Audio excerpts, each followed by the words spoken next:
This time on Documentify TV, roughly 22 million baskets of earth, moved entirely by hand, were used to build one of the largest engineered landscapes in North America. No wheels, no draft animals, no metal tools. And here's the part researchers still wrestle with. The people who built this weren't farmers. They didn't grow corn. They didn't raise livestock. And according to the old archaeological model, they shouldn't have been able to organize labor on anything close to this scale.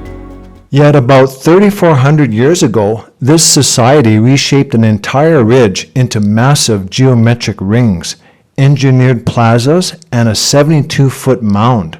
Archaeologists went looking for the kings who ordered this construction. Let's look at the evidence. This is Poverty Point in northeastern Louisiana, built between 1700 and 1100 BC.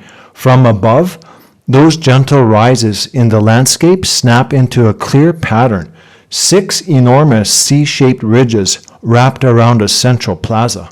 These ridges weren't symbolic, they were lived on.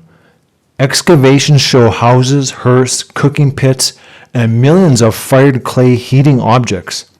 And just south of the rings stands Mound A, nearly 8.4 million cubic feet of compacted earth.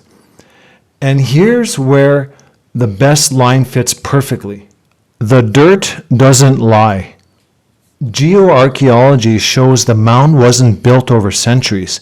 The main construction layers stack continuously, suggesting a rapid building event, possibly 30 to 90 days for the core platform. Older models assumed there must have been a chief, someone powerful enough to command thousands of people carrying 50-pound baskets day after day. But the burial record doesn't support that. There's no royal tomb, no concentrations of wealth, no monumental house sites.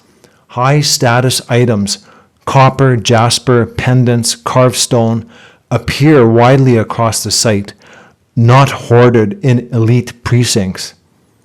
So the evidence points away from hierarchy and coercion. It looks more like a voluntary cooperation, which is harder to explain than a king giving orders.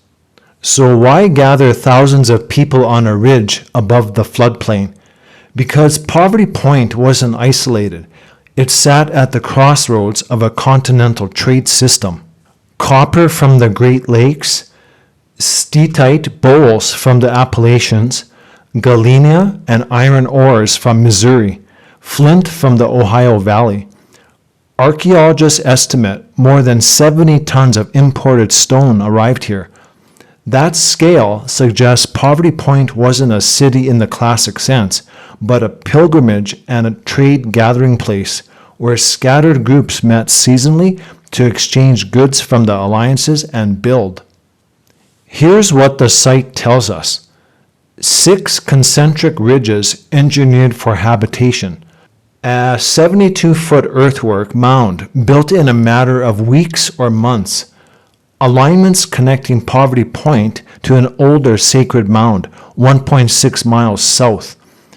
And around 1100 BC, all monumental building stops. But Poverty Point suggests something different. A society of hunter-gatherers living without kings, agriculture, or social classes still came together to build one of the largest earthworks in North America. Not through force, through shared purpose. And if you think moving 22 million baskets, loads of earth is hard to believe, the next chapter in this story is just as surprising. Check out my video on the Cahokia and the 5-ton log moved over 112 miles by hand. That's it for today's video, folks. See you next time right here on Documentify TV.